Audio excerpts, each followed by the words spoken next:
کہیں اس پر نفس بھاری نہ پڑ جائے اور انسان پر شیطان بھاری نہ پڑ جائے، اور دنیا میں جو برائی ہے، دنیا میں جو بھلائی ہے اس پر برائی بھاری نہ پڑ جائے، دنیا کی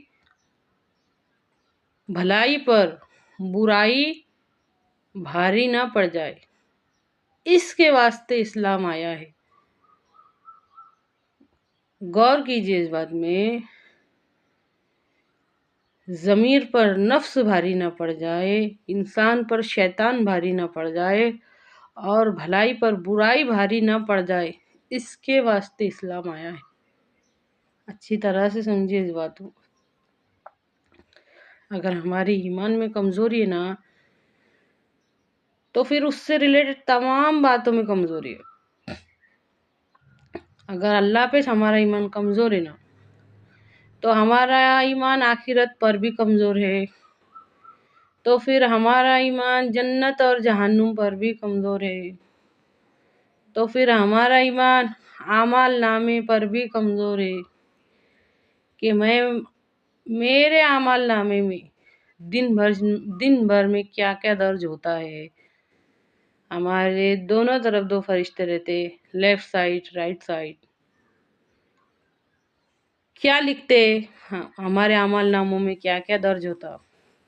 ہر بات پہ اگر انسان کے ایک بات میں کمزوری رہی، اللہ کی ذات پہ ایمان کمزور رہا، تو باقی کے ساری بات پہ ایمان کمزور ہوتا ہے۔ اللہ رحم کرے، اللہ رحم کرے۔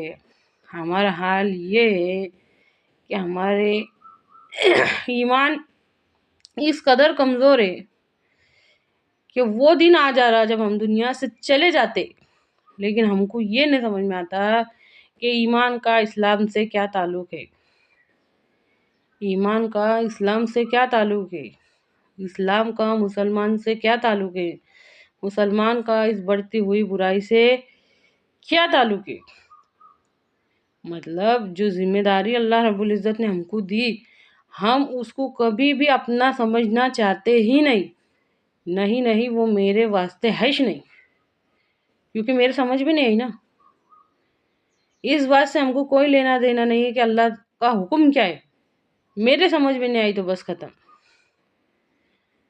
قرآن پاک میں اللہ تعالیٰ ارشاد فرماتا ہے کہ تم وہ خیر امت ہو جو پیدا کیے گئے ہو لوگوں کی بھلائی کے واسطے، تم نیکیوں کا حکم دیتے ہو اور برائی سے روکتے ہو۔